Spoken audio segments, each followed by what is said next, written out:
तो बच्चों, let's see the question. The question says find the current in the rod AB having resistance R for the arrangement shown in figure. B is constant and is out of the paper. Parallel wires have no resistance and V is constant. Switch S is closed at time t equal to 0. तो यहाँ पर अगर आप देखें तो यहाँ पर एक इंडक्टर लगा हुआ है और ये हमारा स्विच, और B यहाँ पर मैग्नेटिक फील्ड को रिप्रेजेंट कर रहा है, और D ये जो है यहाँ पर दूरी, और V ये जो है यहाँ पर वेलोसिटी को रिप्रेजेंट करता है। अगर हम इस क्वेश्चन के की कॉन्सेप्ट की बात करें तो की कॉन्सेप्ट जो हो जाएगा यहाँ पर, that key concept will be we will apply the Kirchhoff voltage rule over here.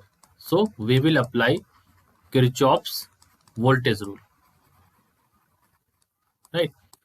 Now अब हम क्वेश्चन में देखिए, अगर आप तो जो कंडक्टर ए बी है ये आगे की तरफ जाता है v वेलोसिटी से, right, and the magnetic field is perpendicular upward. Magnetic field जो है यहाँ पर ये जो डॉट शो कर रहा है इस तरह से, it shows that magnetic field is coming outward, right. और यहाँ पर जो एंगल है बी और वी के बीच, that is 90 degree as you can see. तो therefore there will be an induced EMF in this A X B and let us call this Y, okay. So यहाँ पर देखिए, जैसे मैंने लिख दिया यहाँ पर कि conductor A B moves towards right with speed v, जैसा मैंने आपको बताया, and magnetic field B is perpendicularly upwards. तो मैग्नेटिक फील्ड यहाँ पर अपवर्ड की तरफ है। So angle between B and V is 90 degree and an induced EMF that flows in A X B. तो यहाँ पर अगर आप देखें तो यहाँ पर इंड्यूस्ड ईएमएफ है ए एक्स बी वाई में। नाउ अब मूव करते हैं अपने आगे पोर्शन में। देखिए, अगर यहाँ पर ईएमएफ इंड्यूस है, so we can write this. तो यहाँ पर हम लिख सकते हैं EMF that E is equal to d by dt of B dot A. B represent magnetic field, A represent area. आप इसको लिख सकते हैं d by dt of BA cos 0 over here, right? So आप इसको लिख सकते हैं, we can further write this as d by dt of, देखिए B, और यहाँ पर लिख सकते हैं आप इसको A को d multiplied by B multiplied by T, right? So I have written this in this form. तो आप इसको लिख सकते हैं, you can further write this as B V D, क्योंकि dt by dt क्या हो जाएगा यहाँ पर 1 हो जाएगा, तो ये आपका आ जाएगा। अब आप जानते हैं B और A के बीच, यहाँ पर मैं अगर बात करूँ, यहाँ पर B और A के बीच एंगल आपको पता है 0 डिग्री था, इसलिए मैंने 0 लिखा यहाँ पर, राइट। और आप एरिया को क्या लिख सकते हैं, एरिया को आप लिख सकते हैं, देखिए एरिया को क्या लिख सकते हैं D, यानी कि ये दूरी हो गई एक दूरी, तो ये हो गई D यहाँ पर, और v इंटू टी का मतलब क्या होता है, ये भी एक दूरी होती है। तो अगर लेंथ इंटू ब्रेथ कर दीजिए आप, तो वो क्या होता है, एरिया के बराबर होता है। इस वजह से मैंने यहाँ पर इसको इस तरह से लिख रखा है। आई होप आप समझ गए होंगे। अब फर्दर बढ़ते हैं। देखिए एंगल बी और ए के बीच 90 डिग्री है, so we can say that, let me start from here, the angle between B and A is 0 degree.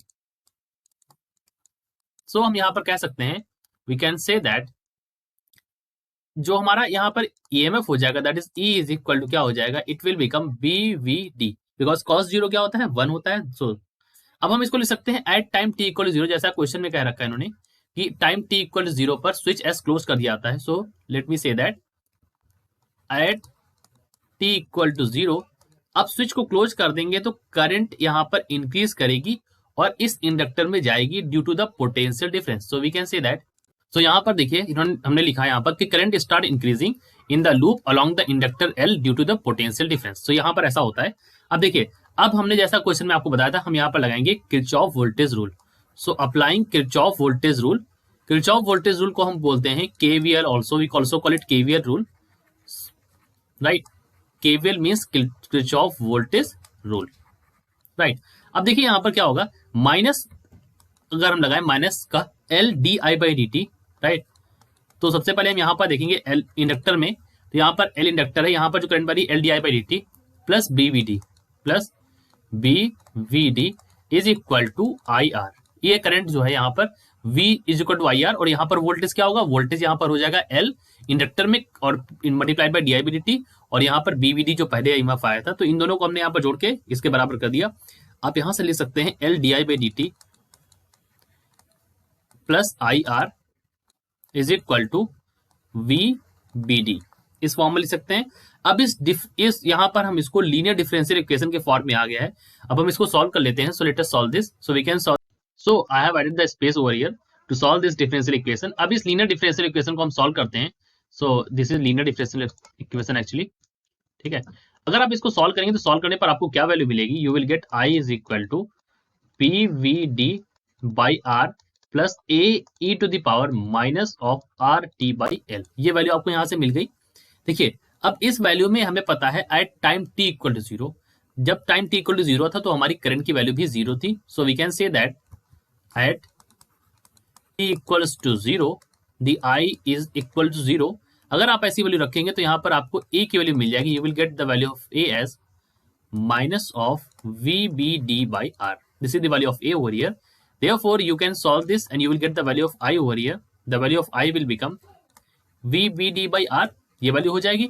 और यहाँ पर भी अगर आप एक ही जगह वही वैल्यू रखेंगे तो देखिए दोनों में कॉमन हो रही है वैल्यू, तो हम इसको कॉमन ले लेते हैं फ्रॉम स्टार्टिंग। तो यहाँ पर एक बच जाएगा और यहाँ अंदर क्या बचेगा, माइनस का ई बचेगा और E to the power minus R T by L, ये आपकी वैल्यू हो जाएगी करंट की, जो कि हमसे क्वेश्चन में कह रखा है। इन्होंने कहा है कि find the current in the rod, तो रॉड में जो करंट होगी that will be equal to this value and this is our answer over here.